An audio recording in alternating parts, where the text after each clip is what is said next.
Doctor സാറിന് അച്ചാറെന്ന് പറഞ്ഞ ജീവനാ. ഞാൻ തന്നെ ഉണ്ടാക്കാൻ വേണം. ആ അല്ല സാറേ, കൊച്ചമ്മയ്ക്ക് എന്താ അസുഖം? വയറ്റില് വേദന. അയ്യോ കഷ്ടം. വയറ്റിലുണ്ടോ? ഇല്ല. അതെന്താ? ആർക്കറിയാം? ആർക്കറിയാമെന്നോ? ഇപ്പോഴേ വേണ്ടെന്ന് വെച്ചിട്ടായിരിക്കും. ഞാൻ ആദ്യം നിന്ന വീട്ടിലെ സാറും ഭാര്യയും കൂടി എന്നും വഴക്കാ. സാറ് പറയും 2-3 കൊല്ലം കഴിഞ്ഞിട്ട് മതിയെന്ന്. കൊച്ചമ്മയ്ക്കാണെങ്കിൽ കുടം വേണം.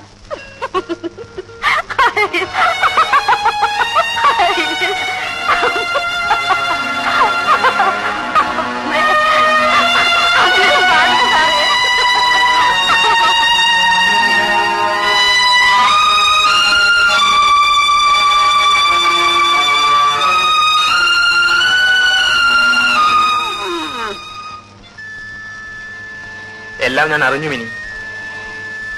ഇതാ വാങ്ങിച്ചോളൂ. ഇത് കണ്ടോ അമ്മായി, ഞാൻ എത്ര ആശിച്ചു കൊണ്ടുവന്നതാണ്. എന്താടി പെണ്ണെ നിനക്കത് വാങ്ങിച്ചാൽ? എനിക്ക് വേണ്ട. അല്ല, മിനി ഒറ്റയ്ക്ക് വന്നുള്ളൂ. ആരാണ് കല്യാണം കഴിച്ചത്?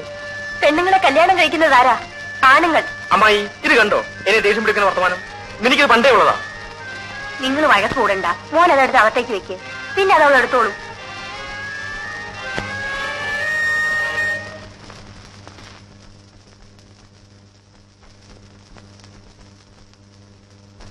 പെട്ടെന്നാകരുത്, ക്രമേണ മതി. ഏതായാലും നല്ല താല്പര്യം കാണിക്കുന്നുണ്ടല്ലോ. സംശയത്തിന് കൊടുക്കാത്ത രീതിയിൽ പെരുമാറണം. ഒരു ദിവസം രാത്രി അവിടെ കിടക്കണം. അതെന്നാണെന്ന് ഞാൻ പിന്നെ പറയാം.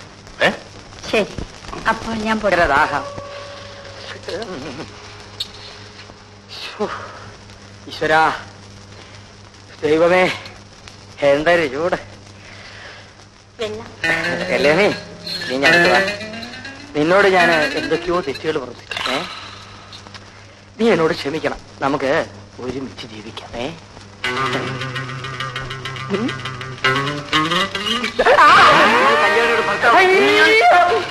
അയ്യോ, എന്റെ വയറ്റത്തടിക്കരുത്. എനിക്ക് വയറിളക്കമാണ്. എന്നോട് താഴോട്ടിടരുത്. എന്റെ നട്ടെല്ലൊടിഞ്ഞു. എല്ലുകൊണ്ട് എനിക്ക് ഒരുപാട് പ്രയോജനമുണ്ട്. മേലാലി നിന്നോട് കണ്ടത് നിന്റെ എല്ലാം ഞാൻ പിടിക്കും. ഇല്ല, വാക്കാണ്. മേലാലി പ്രദേശത്തെ മരിയില്ല. എന്നെ വിടണം. സത്യം, സത്യം. പരബ്രഹ്മ സ്വരൂപ ദേവരാഷ്ട്ര സ്വരൂപമാണ് സത്യം.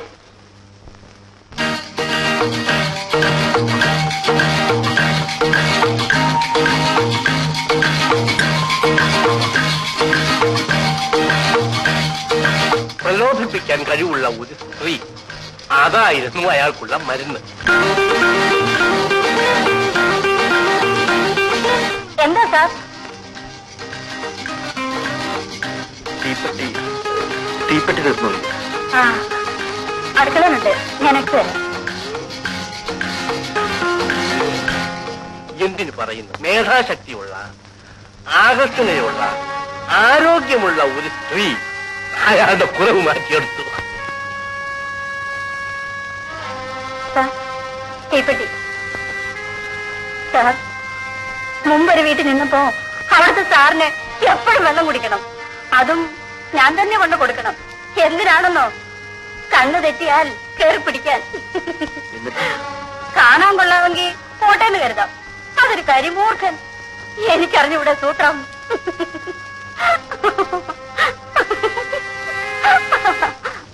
മോളെ, എന്താ ഇങ്ങനെ കിടക്കുന്നത്? മധു എന്നോരെന്ന് പറഞ്ഞാ പോയത്. ടൂറ് കഴിഞ്ഞ് വന്നാൽ ഉടനെ ഇവിടെ എത്തും. ഇങ്ങനൊരാളെ കിട്ടിയത് നിന്റെ ഭാഗ്യം. അമ്മായി, എന്തായി മോനെ? 15 ദിവസത്തിനകം വാടക എന്ന് സ്ഥലം ഒഴിയാൻ വക്കീലിനെ കൊണ്ട് നോട്ടീസ് അയപ്പിച്ചു. എന്റെ മോനെ, എത്ര നാളായി അയാൾ ഇങ്ങനെ പറഞ്ഞു നടക്കുന്നത്?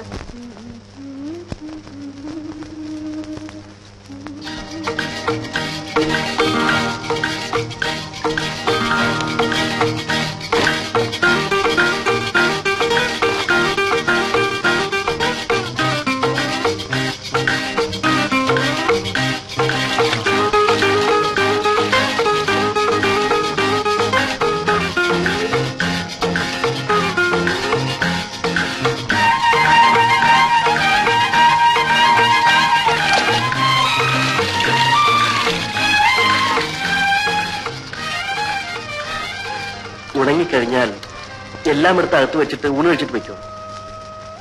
സാറ് വരാൻ വൈകുമോ? വൈകും. സാറ് സിനിമയ്ക്ക് പോവാണോ? ഇല്ല. സിനിമയ്ക്ക് പോകാറില്ലേ?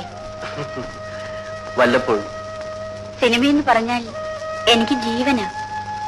പ്രേമനസിന്റെ പടമാണെങ്കിൽ 4-5 പ്രാവശ്യം കണ്ടില്ലെങ്കിൽ എനിക്ക് വലിയ വിഷമമാ.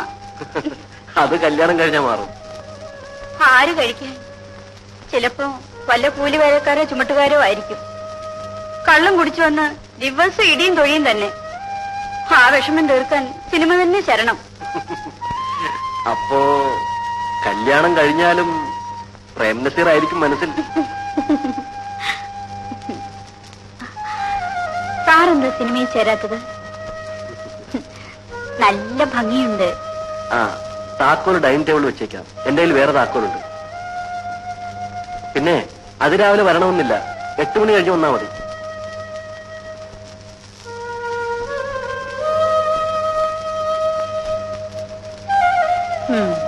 കുളിമുറിയിൽ കടന്നു വന്നോ? ഇല്ല. നല്ല ആവേശം കാണിക്കുന്നുണ്ടല്ലോ. ഉണ്ട്. ഇന്ന് രാത്രി അവിടെ കഴിയണം. മാക്സിമം ട്രൈ ചെയ്യണം. വീട്ടിൽ പൊയ്ക്കോളനെ പറഞ്ഞിരിക്കുന്നത്. സാരമില്ല, എന്തെങ്കിലും കള്ളം പറയണം. വീട്ടിലെത്തുമ്പോ രാത്രി ആകുമെന്നോ അങ്ങനെ വല്ലതും. ശരി.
നളിനി,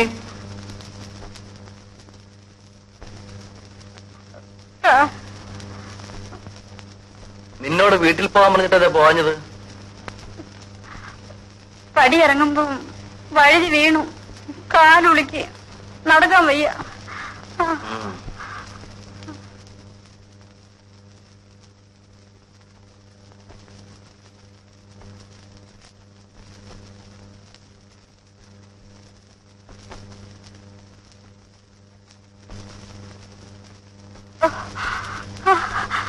സാർ, ആഹാരം എടുത്ത് വെക്കട്ടെ?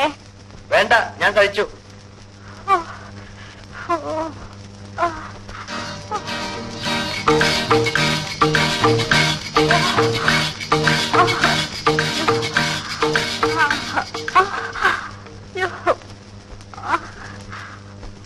വേദന കൂടുതലുണ്ട്.